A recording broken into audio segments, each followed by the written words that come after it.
Olá, bom dia, graça e paz a você. Que você possa ter um despertar feliz com a graça e a paz de Jesus. Vamos ao estudo do capítulo 7 de 2 Crônicas, em nossa jornada bíblica de hoje.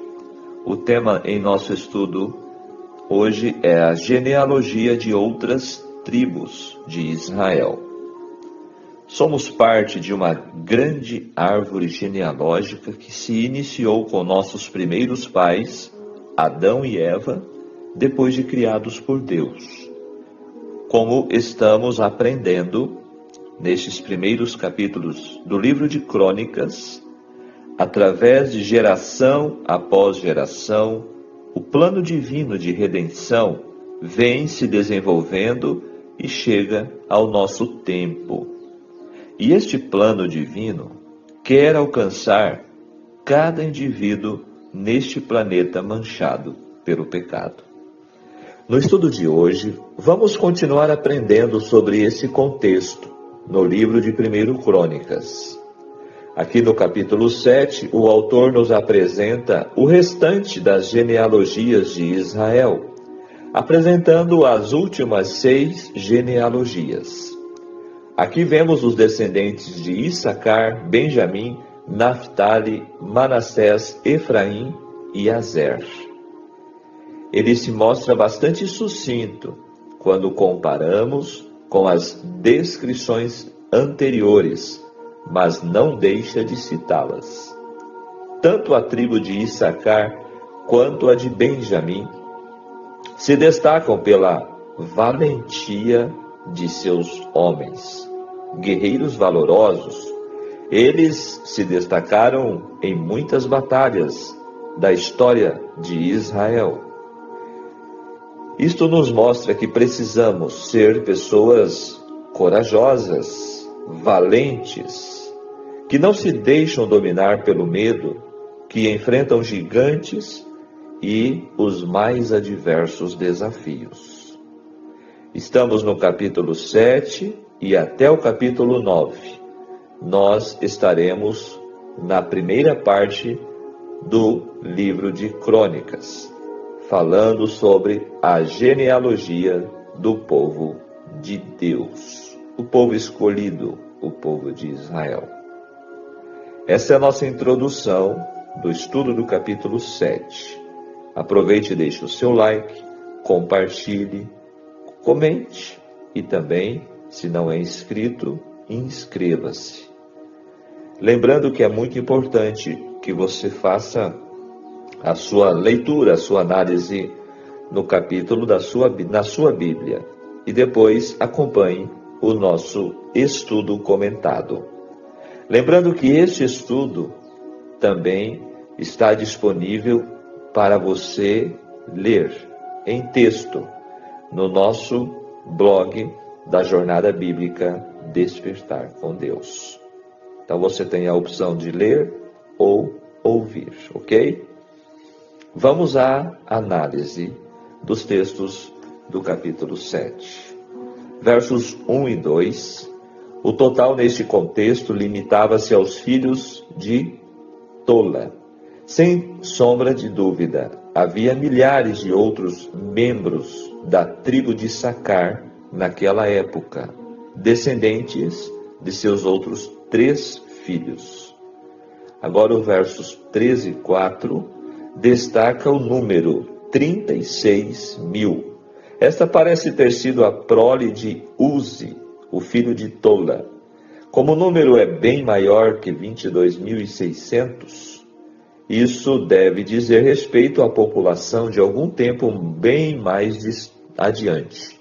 Talvez tenha sido pouco antes da época da queda de Samaria, que foi no ano 722 a.C. Naquela época, Issacar teria tido seu maior contingente populacional. Verso 5. Este foi o total dos guerreiros de Issacar em uma determinada época, que deve refletir também a população em seu auge, antes da queda em 722. Agora, dos versos 6 a 12, o cronista reconta as genealogias de Benjamim em detalhes, pois o rei Saul havia sido desta tribo. Saul foi uma figura importante como primeiro rei de Israel, mesmo que tendo um fim trágico. A complexidade das genealogias bíblicas pode ser ilustrada comparando-se a lista dos filhos de Benjamim desta passagem com a de 1 Crônicas 8, com Gênesis 46 e Números 26. As discrepâncias nelas se dão provavelmente porque se listavam descendentes segundo o seu grau de importância em épocas passadas. Agora o verso 13, a brevidade incomum da genealogia deste versículo deve ser reflexo da minimização do tamanho e da importância de Naftali, a qual havia sido alvo de explorações assírias sob o comando do rei Tiglat-Pileser III da Síria. Agora o verso 14, Manassés, que foi o filho de José.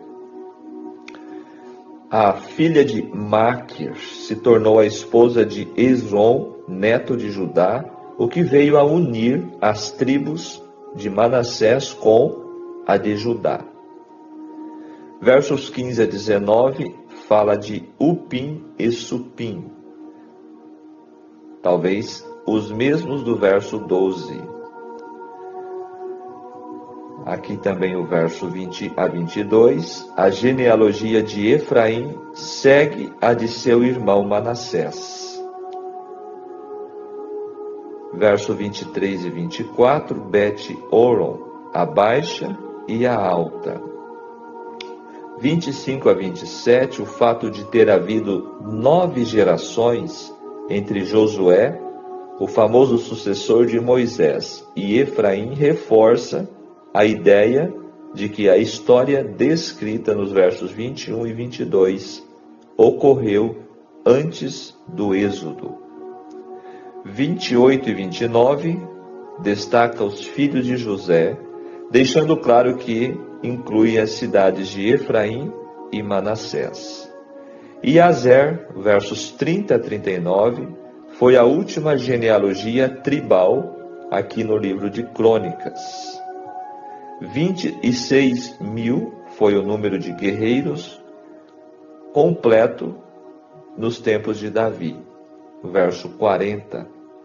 Embora Judá e Benjamim, com Levi, dominassem a Israel pós-exílico, as outras tribos que antes compunham o Reino do Norte não ficariam sem representantes, porque muitos fugiram para Judá depois da queda de Samaria, e outros retornaram ao seu lugar entre o povo de Deus durante o exílio.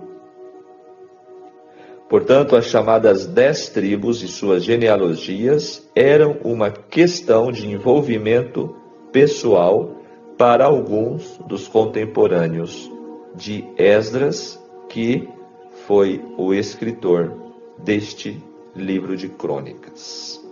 Esses são os comentários principais.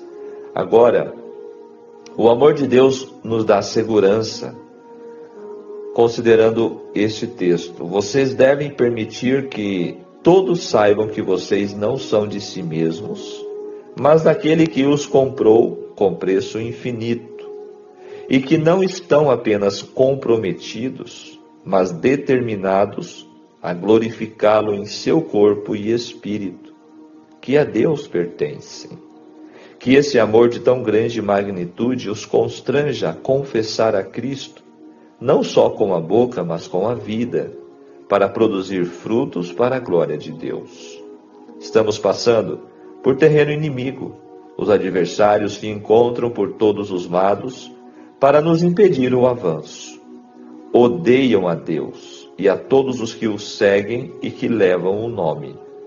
Mas aqueles que são nossos inimigos são os inimigos do Senhor. E conquanto sejam fortes e astuciosos, o capitão de nossa salvação que nos conduz pode derrotá-los.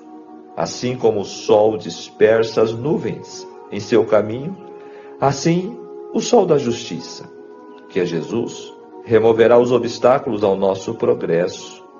Podemos alegrar nossa alma contemplando as coisas invisíveis, que nos animarão e alegrarão na jornada.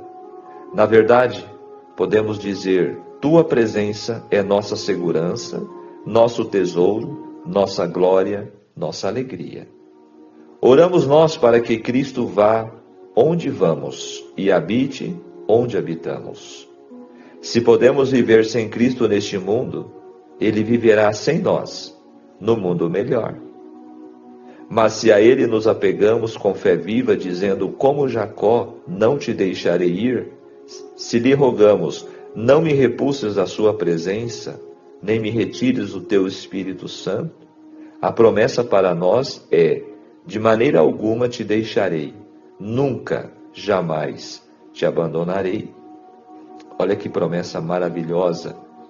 Hebreus capítulo 13, verso 5. Não nos podemos permitir viver em negligência da grande salvação oferecida em termos tão liberais. O conhecimento das reivindicações de Deus, como nosso Pai, nos impedirá de ofendê-lo. Isso nos deixará ansiosos por fazer o que lhe agrada. Como filhos seus, devemos andar na luz, dignos de Deus, que nos chamou para a glória e para seu reino imortal. Lemos a história de um nobre príncipe que levava sempre perto do coração um retrato de seu pai. Em ocasiões importantes, quando havia o perigo de esquecer-se dele, retirava aquela reprodução e a olhava, dizendo: que eu não faça nada indigno de um pai tão excelente. Deus tem sobre nós, cristãos, reivindicações que não deveríamos jamais perder de vista, nem por um momento. Olha que solene isso aqui. O povo de Deus é chamado de coroa, diadema. Satanás desejaria ansiosamente lançar mão do tesouro do Senhor, mas Deus o conserva seguro para que Satanás não possa obtê-lo. Estaremos seguros, perfeitamente seguros, contra a sutileza do inimigo, enquanto tivermos inabalável confiança em Deus. Texto da meditação matinal de 2002, página 89. Texto profundo, solene, né? Realmente impressionante. Agora, o tópico aplicando o estudo de hoje em nossas vidas. Em meio a tanta confusão religiosa, Deus continua conduzindo seu povo na execução de seus projetos no mundo. Após retornar do exílio babilônico, a questão aos ex-exilados era se ainda eram o povo de Deus. As genealogias, conforme já aprendemos, são importantes para garantir o sim da resposta divina. Cada tribo tinha um propósito específico no plano divino. Pena que desviaram-se terrivelmente deste propósito. Cada tribo tinha direito ao seu lugar na terra prometida. Nem mesmo as que estavam da além do Jordão, ou as mulheres, estavam fora dessa herança deixada por Deus. Ao voltarem do exílio, nenhuma tribo deveria ser esquecida. Após 70 anos exilados na Babilônia, não era hora do povo lamentar, mas era hora de reavivar. Eis uma das razões pela qual o Espírito Santo inspirou o cronista, o escritor de crônicas. Israel ainda era povo especial. Deus aviva a fé do aflito remanescente com as genealogias. Deus quer ativar nossa esperança ao mostrar que, mesmo não parecendo, Ele continua no controle e suas promessas não mudam.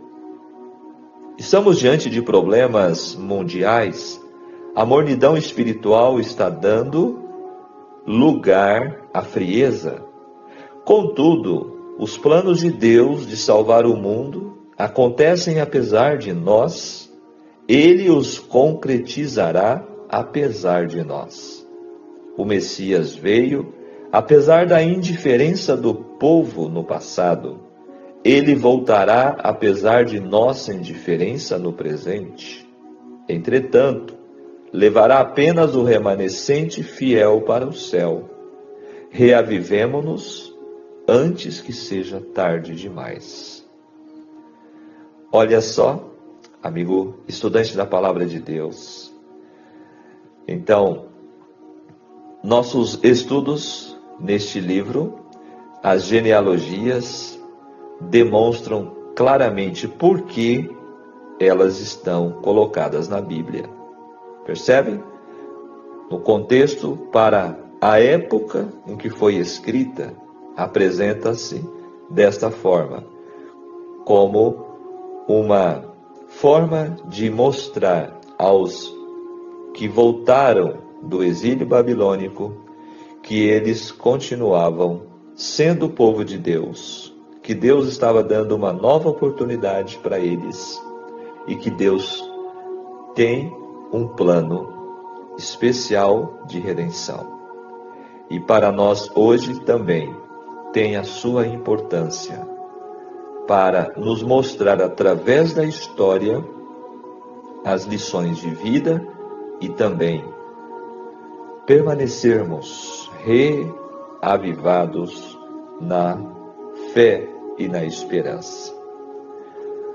Fechando nossa reflexão, a genealogia de Crônicas é um verdadeiro teste de perseverança. Não podemos ignorar capítulos que nos deixam lições tão preciosas de que Deus nos conhece pelo nome e que ninguém passa despercebido diante dele. Os registros genealógicos não são apenas listas de nomes, mas uma exata compreensão acerca do fato de que não há outro igual a você e a mim. Portanto, o Senhor nos chama pelo nome para perseverarmos no estudo diário de sua palavra. Sim, você que está me ouvindo aí do outro lado, Deus te conhece, Deus sabe o seu nome, conhece o seu endereço e conhece as suas lutas. E Ele quer te ajudar. Não esqueça disso. Deus deseja conceder valor e coragem a todo aquele que com fé assume o controle de sua família, para que seus filhos não passem pelo que passou Efraim. Ao serem mortos 2 de seus descendentes, porque roubaram o gado dos homens de Gate, Efraim chorou por seus filhos por muitos dias, a ponto de seus irmãos terem que ir até ele para consolá-lo. Para piorar a situação, ainda chamou a seu outro filho de Berias, porque as coisas iam mal na sua casa. Destacou o verso 23. Era como se ele tivesse olhado para a criança com ar desmotivado e dito: seu nome será Casa Desgraçada. Que triste, né? Este relato triste, infelizmente, ilustra a realidade da maioria das famílias modernas hoje. São famílias e mais famílias onde as coisas vão mal. Falta-lhes o conhecimento que salva e que liberta. Pois assim diz o Senhor: o meu povo está sendo destruído porque lhe falta o conhecimento. Oséias capítulo 4, verso 6. E olha, não se trata apenas de conhecimento teórico da palavra, mas, através da palavra, conhecermos verdadeiramente o Senhor. Então, Os filhos serão preservados, o casamento blindado, e cada membro do lar compreenderá o seu verdadeiro papel na família e a importância da família para a sociedade. Esta é a ordem correta dos fatores da vida. Primeiro, Deus. Segundo, família. E as demais coisas vão sendo orientadas pelo Espírito Santo. Não esqueça. O fechamento do capítulo nos mostra outra preciosa pérola. Além de homens valentes e de chefes de família, entra em cena mais uma característica, no verso 40, escolhidos. A escolha espiritual é um dueto. De um lado, Deus, e do outro, você. Deus não escolhe você porque você o escolheu. Deus já criou você como escolhido, mas a decisão é sua em aceitar essa eleição de amor ou não. Fomos escolhidos para a salvação, mas também para sermos condutos de salvação. E esta obra deve começar dentro de nossa casa, pela transmissão do conhecimento de Deus, de pais para filhos, como está escrito: tu as inculcarás a teus filhos, e delas falarás assentado em tua casa, andando pelo caminho, ao deitar-te e ao levantar-te. Deuteronômio 6, verso 7. Isto não quer dizer que ficaremos isentos de problemas, mas que, com Deus, há solução para eles. Que a minha e a sua genealogia não tenha a interrupção que teve em Efraim, mas a confirmação que teve em Issacar e em Benjamim, e como em Azer, a disposição em agir como um escolhido do Senhor. Clamemos, portanto, a Deus por seu favor, crendo que Ele compreenderá o que está fora de nosso alcance realizar. E se acaso não fizemos bem o nosso dever de casa, que possamos crer em Jesus Cristo e em sua graça, que tudo restaura. E a promessa de Deus, em Atos 16, 31, serás salvo tu e tua casa. Vigiemos e oremos. Amém? Olha, capítulo 7, para quem olha superficialmente, é mais um capítulo sem algo interessante, mas Deus tem algo reservado para todo aquele que busca com sinceridade aprender na sua palavra. Deus seja louvado por mais esta oportunidade que Ele nos concede. Pensamento do dia. A genealogia mostra líderes escolhidos para as conquistas de Deus. Ele nos escolheu para sermos seus representantes aqui na terra. Amém. Muito bem. Capítulo 7 está aí diante de nós, e que esses ensinamentos, estas lições, possam ajudar a mim e a você nas nossas decisões e em nosso relacionamento com Deus. Vamos orar? Maravilhoso Deus e Pai celestial, graças te damos, Senhor, pelo despertar deste novo dia. Obrigado, Senhor, por sua misericórdia, por sua graça que se renova a cada manhã. Obrigado por mais este momento de estudo e comunhão contigo, através da sua palavra. Queira, Senhor, abençoar cada um de nós e nossas famílias, em nossas lutas, para que possamos perseverar contigo e possamos ser mais do que vencedores. Fica conosco em mais este dia, te pedimos com perdão de nossos pecados. Amém. Muito bem, que Deus te abençoe, que Deus te guarde em mais este dia. E sempre é um prazer aprendermos juntos na Palavra de Deus e avançarmos em nossa jornada bíblica, capítulo a capítulo. Um grande abraço. Tchau, tchau.